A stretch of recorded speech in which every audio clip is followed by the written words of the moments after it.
The lab got a new research assistant, a kid named Ethan Cole.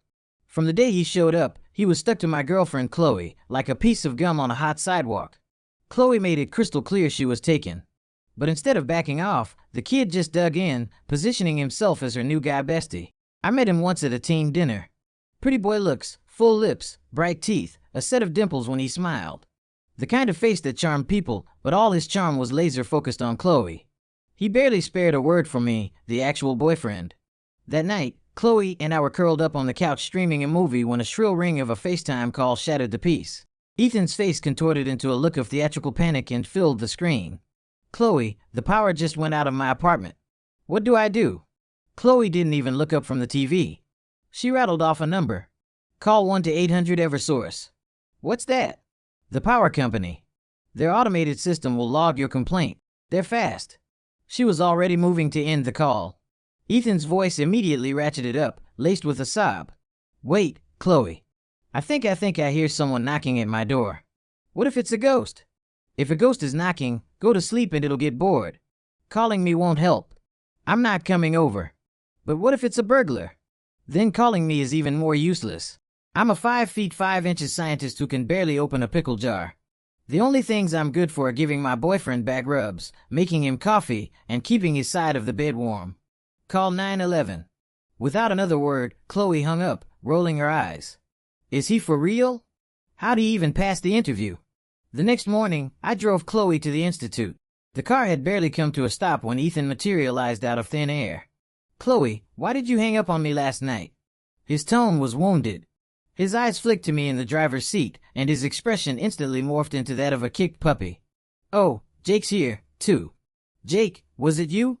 Did you not let Chloe come help me? I'm so sorry. I was just really scared. Before he could finish, Chloe had already peeled him away from my car door. Ethan, having issues, is not a free pass to be a public nuisance. Ethan went silent, tilting his head up, his lip jutting out, his eyes glistening. He looked like he'd just been handed a death sentence. Chloe paid him no mind. She walked straight to my window and right in front of him, leaned in and gave me a loud, deliberate kiss. See you tonight, babe. Pick me up early. In my peripheral vision, I saw Ethan's handsome face twist into a mask of pure disgust, as if he'd just swallowed a fly. Ethan had joined the lab 6 months ago. On his first day, he'd clutched his dead laptop and pitifully asked Chloe to borrow one of hers. Chloe, not yet wise to his games and trying to be a good senior colleague, lent him her backup MacBook. When she got home that night and turned it on, she nearly flipped her chair over. Her desktop wallpaper, once a sweet photo of the two of us, had been replaced with a selfie of Ethan. In the picture, he was wearing a low-cut tank top, a comical dab of what looked like yogurt on the tip of his nose, and a face scrunched into an expression of clinging innocence. Oh my God, what is this filth? Delete. Delete. Delete. Chloe had a meltdown, screenshotting the image and blasting it to the entire lab's Slack channel, pinging him directly at Ethan Cole. Care to explain? His voice memo reply came almost instantly, dripping with saccharine sweetness. Oh my gosh, Chloe, I'm so sorry. I meant to send that picture to my mom. I must have set it as the wallpaper by accident. I'm so clumsy. Oh, so that handsome guy in the old wallpaper is your boyfriend. Jake is so hot. Not like me. I'm so soft. Everyone always picks on me. Please don't be mad. Okay, I'll bring you some homemade cupcakes tomorrow to make up for it. Chloe tossed her phone away after the first sentence like it was contaminated. She burrowed in my arms, muttering, my ears hurt. It's like being attacked by a flock of ducks. I could only pat her back. He's a fresh-faced grad student. It's normal for them to get a little crush on a smart, beautiful senior researcher. And Chloe was beautiful, sharp, intelligent features, a straight nose. When she was quiet, she had the serene grace of a marble statue. When she opened her mouth, well, she was still a person. First, she politely shot down his apology in the Slack channel. Then she pinged the Institute's HR manager at HR's a quick question. Is inability to operate basic computer functions like changing a wallpaper now part of your hiring criteria? Just wondering what that makes the rest of us who had to jump through hoops to get hired here. Feeling undervalued. I'd like to request a raise. I heard Ethan got called in for a chat with his supervising professor and HR the next day, but the kid obviously didn't get the message. He found Chloe again, and this time he was even bolder. He asked her out. Chloe was stunned. The next morning at 6:00, I was jolted awake by her getting out of bed. I opened my eyes and almost had a heart attack. Standing by the bed was a woman in a skin-tight fire engine red tracksuit wearing bedazzled Crocs over tube socks and a massive hideous faux fur coat patterned with howling wolves. What do you think? Chloe nodded at her reflection, satisfied. If I look this terrifying to you through the rose-colored glasses of love, imagine the devastating effect this outfit will have on him. Perfect. I'm off to work. She had clearly misunderstood my horror. I swear I have no rose-colored glasses when it comes to her fashion sense. I was attracted to her purely for her face. As for this, I put an emergency request with my boss for a 3-day business trip that same morning. Chloe was distraught, wailing over the phone that night. I was wrong. I'll stop with the performance art. Please come back. The apartment is too empty. I can't possibly fill it all by myself. For the last 6 months, Ethan's nonstop creative harassment had pushed Chloe to the brink. I couldn't watch it anymore.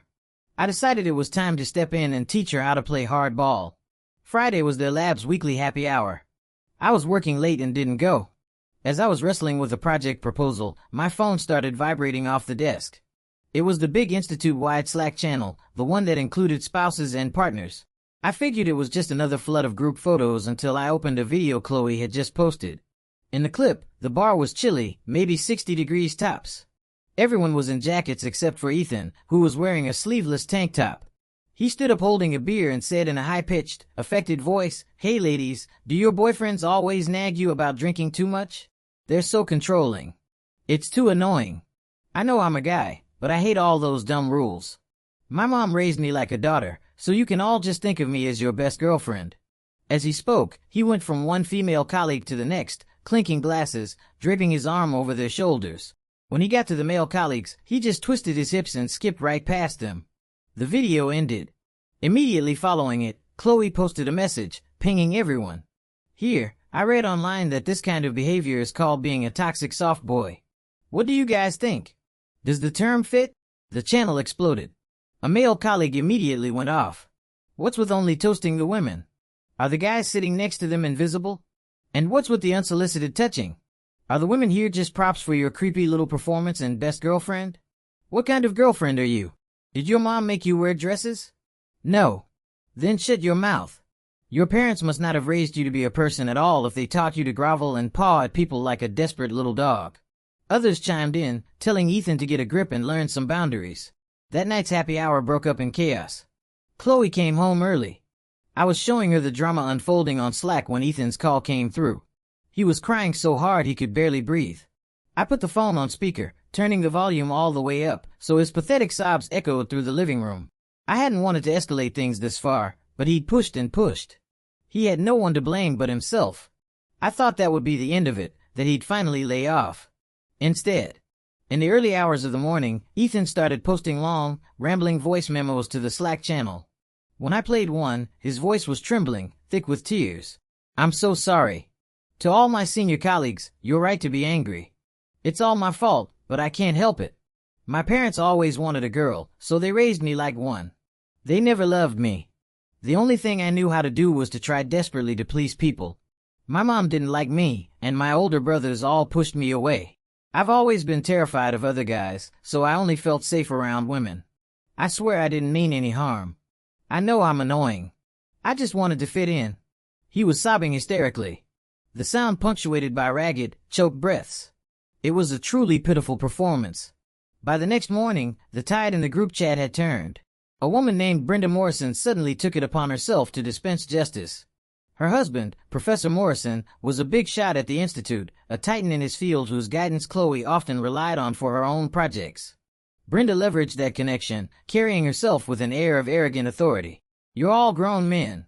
Why are you being so cruel?" She typed. "Ethan has had a difficult life. Shouldn't we all be more compassionate? And besides, at the happy hour yesterday with Chloe Vance, how could you post a private video of him to the entire group?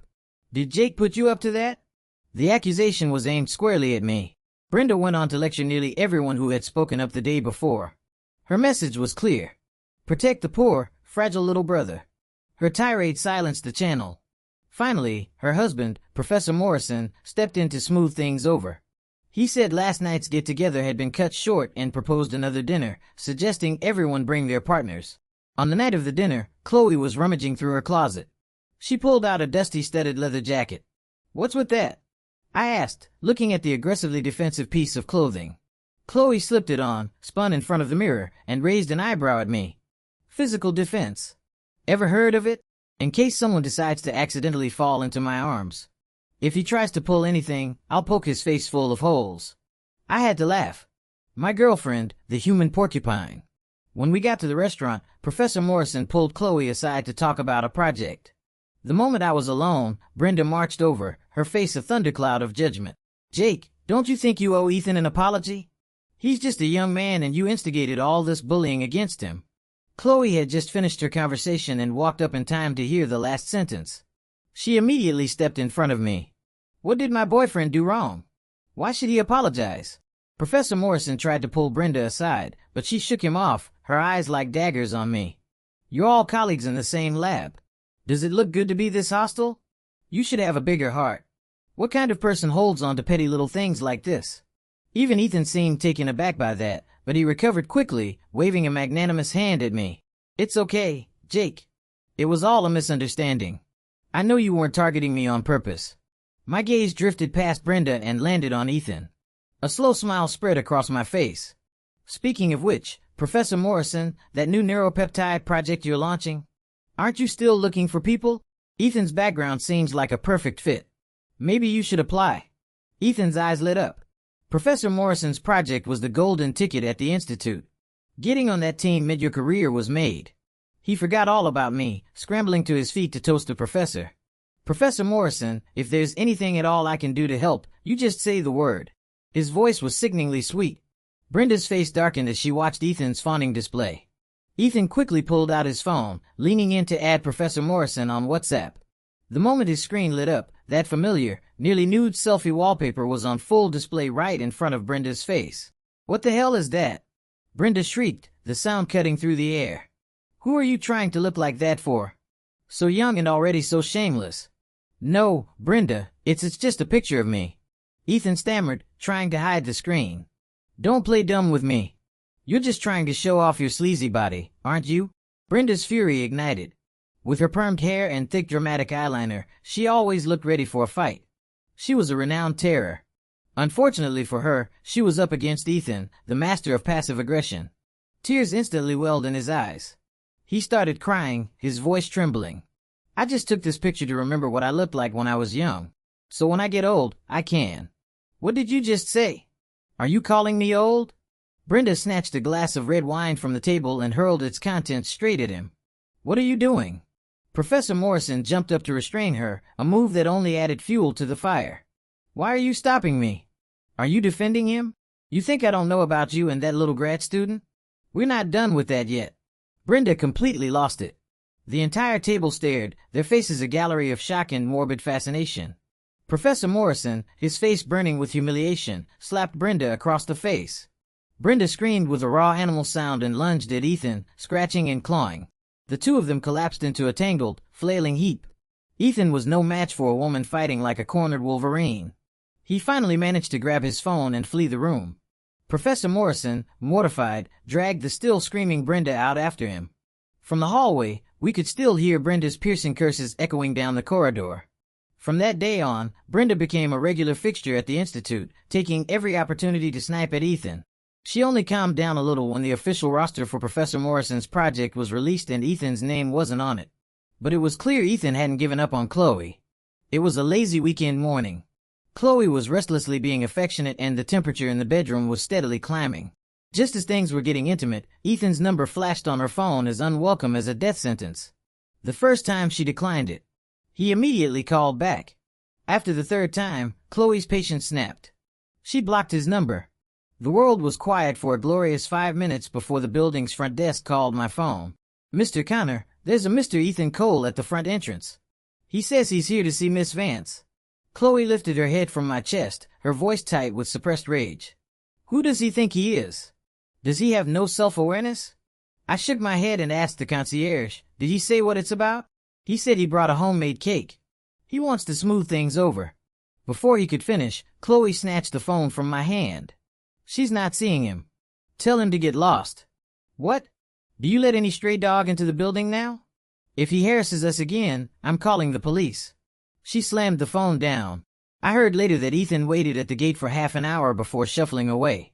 That night, he used a different number to text Chloe. "Chloe, I don't know why Jake hates me so much. I brought a cake I baked myself. I just wanted to make peace, but I guess not. I'm so lonely in this city. When I see you, I just feel a connection. I really don't mean anything else by it. Are you asleep, Chloe?" I took Chloe's phone and typed back a reply. "She is. You have a problem. You talk to me." To be more accurate, Chloe was sleeping on the couch because I had banished her there. I couldn't handle her weekend full-on seduction mode and had ordered her to go cool off. A few years ago, when Chloe was finishing her PhD and I was grinding to support us, I'd sometimes just crash at the office. After a while, she started sending me what she called thirst traps. Pictures of herself shirtless in black stockings with a delicate silver chain resting on her collarbones. All with one goal, to lure me home. Thinking about it now, I still couldn't help myself. I got up and went to check on her. Chloe was curled up on the sofa, her eyes squeezed shut, muttering under her breath, "So cold, but not as cold as a broken heart. When beauty fades, love withers. He's tired of me.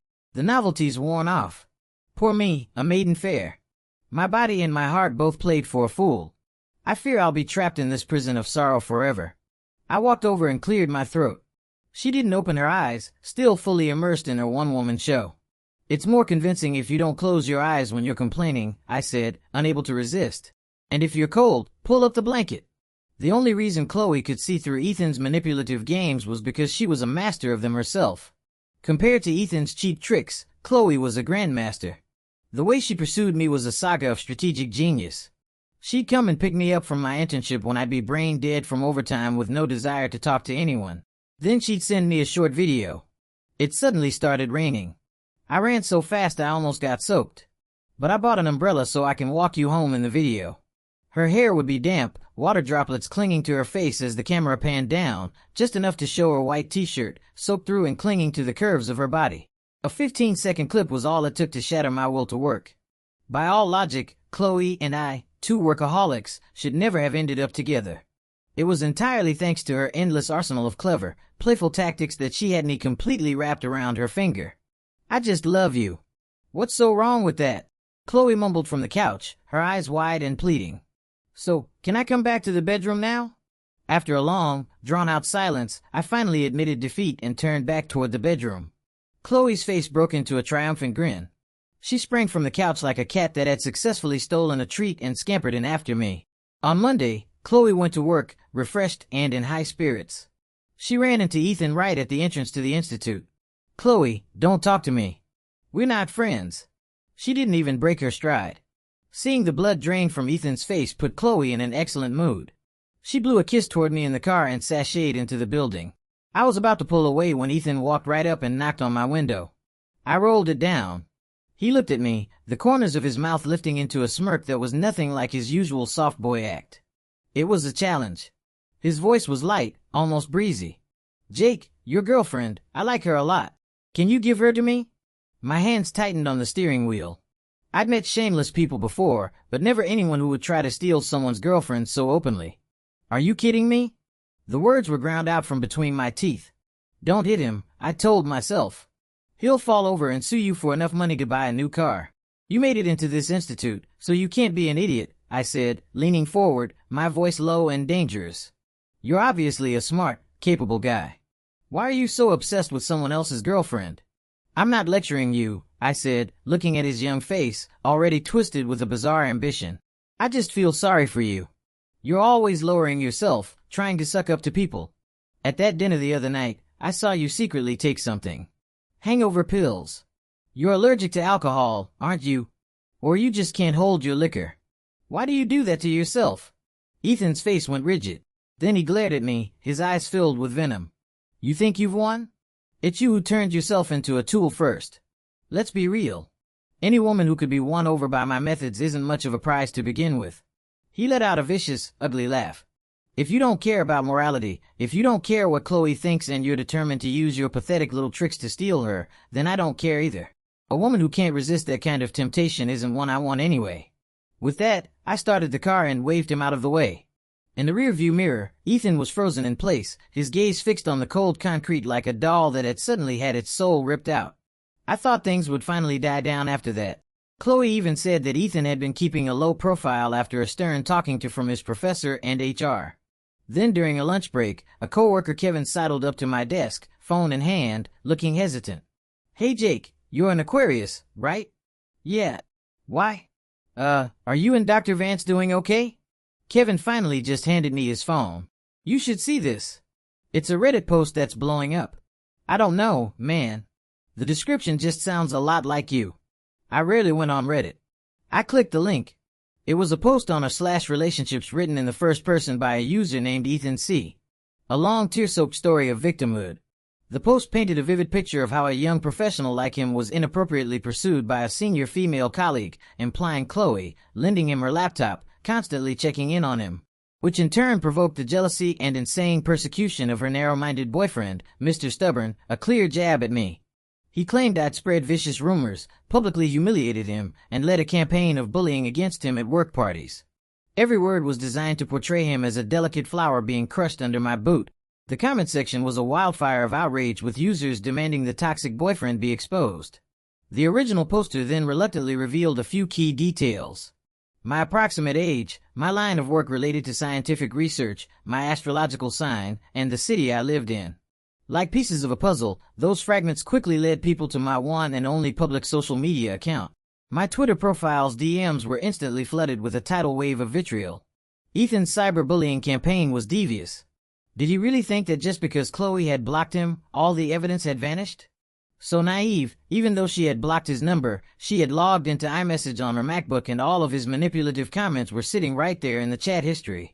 That night, I borrowed Chloe's laptop, opened her messages, and took a series of screenshots. I posted them directly to Twitter. Screenshot 1, Ethan. "Hey, Jake was looking at me so angrily today. Did I do something wrong?" Chloe, "That's how my boyfriend looks at cockroaches." Ethan, "I don't like cockroaches." "So, does that mean Jake wasn't even looking at me? He doesn't want to see me." Chloe, "Correct?" Ethan, "Is it because I'm your colleague that he hates me so much? Why is he like that? Doesn't he let you have your own friends?" "I don't mean anything by it. I just feel bad for you." Screenshot 2. Ethan. "Chloe, I swear I changed the wallpaper by accident. It wasn't on purpose. Puppy_dog JPEG. Chloe, it's my backup laptop. You're asking me how to set a wallpaper. You have a computer science degree. How did you graduate? Also, a reminder, metal earrings are not allowed in the sterile lab area. If I see you wearing them again, you can write a formal incident report for HR." My caption was short and to the point. "Funny. I don't remember my girlfriend ever showing any interest in you. You asked to borrow the laptop. She questioned your fashion choices because you broke lab safety protocols. What's your goal here? Trying to get yourself canceled." With hard evidence on the table, the court of public opinion reversed its verdict instantly. The furious mob turned its attention to Ethan's accounts, burying him under an avalanche of condemnation. A few days later, he posted a late-night selfie. He was in a silk pajama top, the collar artfully open, his eyes red-rimmed, a single tear poised to fall. The caption read, "I always believed the world was a kind place. I guess I was just too naive. I've never been liked. I'm just so tired." As expected, a chorus of adoring supporters flooded his comments. "Don't cry, sweetie. My heart is breaking for you. He's so handsome. No wonder people are spreading rumors about him." The tone quickly devolved, with some users even sending him explicit photos in his DMs. I had no patience for his performance. I compiled all the screenshots, links, and abusive messages I'd received into a single file and walked straight into the local police precinct to file a report. The next day, a shrill, furious voice exploded from my phone. "Who told you to call the police? Are you trying to ruin my son?"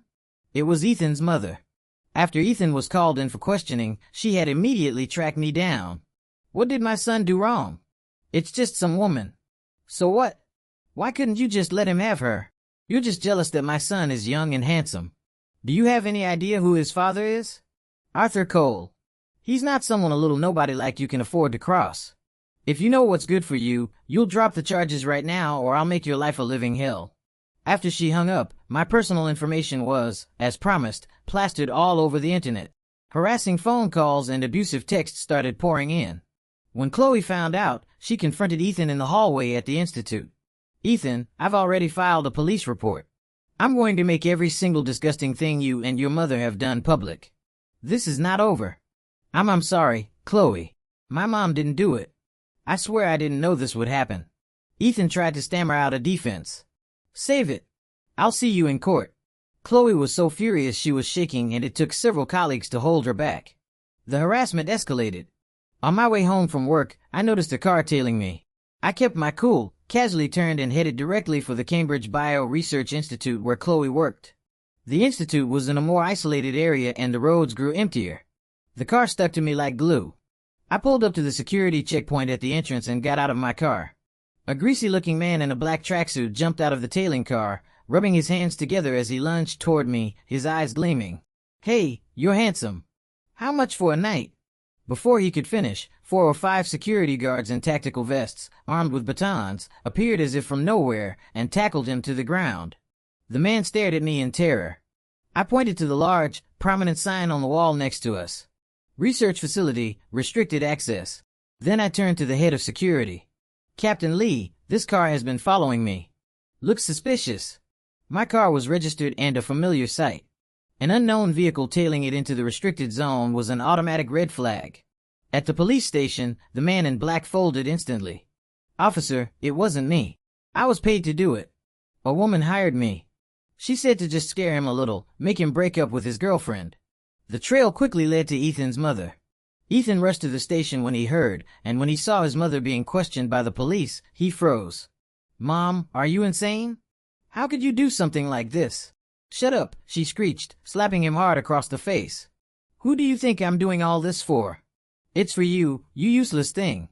You can't handle it yourself, so your mother has to clean up your messes." Ethan's mother was taken in for questioning, but she denied everything. Outside the station, Ethan stood with his head bowed, looking like a defeated child. "You really didn't know?" I asked. His voice was barely a whisper.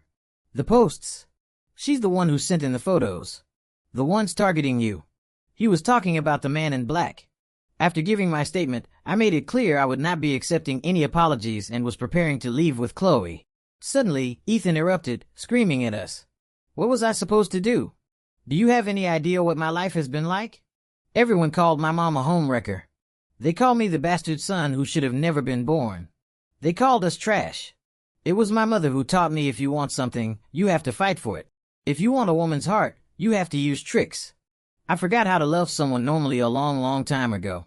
He broke down, sobbing uncontrollably, sinking to the ground in a heap. He clawed at his own hair, a man completely undone. His cries were filled with 2 decades of accumulated shame, rage, and despair. Seeing him like that, the anger I felt got stuck in my throat. You knew your mother was wrong, I finally said, my voice steady. Why did you still listen to her? You don't even love yourself, Ethan. How can you expect anyone else to?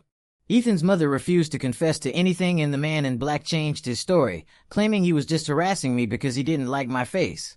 With an incomplete chain of evidence, he was ultimately held for a few days on a disorderly conduct charge. After that, Ethan was like a different person. I heard he submitted his resignation, but his mother showed up at the institute, causing a scene. I put you through all those years of school. I told you it was useless, but you wouldn't listen. Now you have a great job and you're just going to throw it away. Without a respectable career, how are you going to land a rich wife? All you have going for you is your youth, your looks, and this job. Without them, you're nothing. Everything I do is for you. Why do you think I've lived with the world calling me a homewrecker all these years? I was waiting for Chloe by the entrance and witnessed the whole ugly drama. Ethan just stood there numb, letting his mother's shrill voice grate on the ears of everyone present. Enough, he suddenly roared, his eyes shot with blood. You only did it for yourself, for your money and your fancy life. Dad never loved you. When are you going to wake up? You're lying. His mother, completely unhinged, lunged at him, tearing at his hair. The two of them grappled with each other right there at the entrance to the institute. A pathetic, shocking spectacle. I looked away, took Chloe's hand as she emerged from the building, and walked quickly away. Before he left, Ethan brought a small cupcake for everyone in the lab.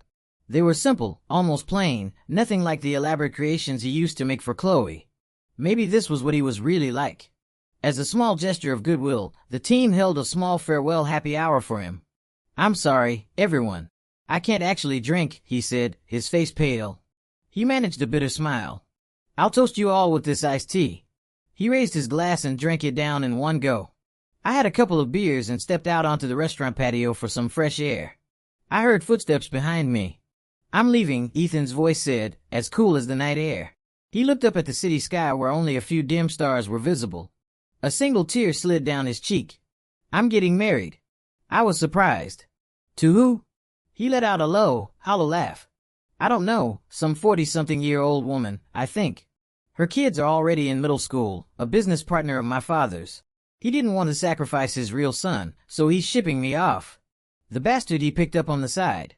He lowered his head, his tears hitting the cold stone floor. It's all over. My whole life, it was never really mine to begin with. It's all just sand. The wind blew, carrying the chill of late autumn. I didn't know what to say. I took half a step closer to him, just to block some of the wind. Just then, I heard a faint scuffle behind me. I thought it was Chloe coming to find me. The moment I turned my head, a rough black bag was yanked down over my head. At the same time, a hand holding a cloth with a sharp chemical smell clamped down hard over my nose and mouth. A strange sweet scent flooded my senses and my consciousness dissolved into blackness. When I came to, I was in a cold, cavernous space that smelled of rust and dust. An abandoned warehouse. Ethan and I were tied to separate chairs. Damn it. Why'd you bring him too? A coarse voice grumbled. It was the man in black. He was staring lecherously at Ethan, who was just starting to wake up. Who cares? He's a pretty one. Gives me something to have fun with. The man sneered, his grimy hand reaching for Ethan. Ethan, terrified, started screaming and struggling. What are you doing? I'm your employer's son. Let me go.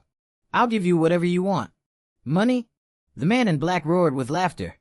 I don't need money. I helped your mom because she sent me a whole album of your special pictures. It's real hot.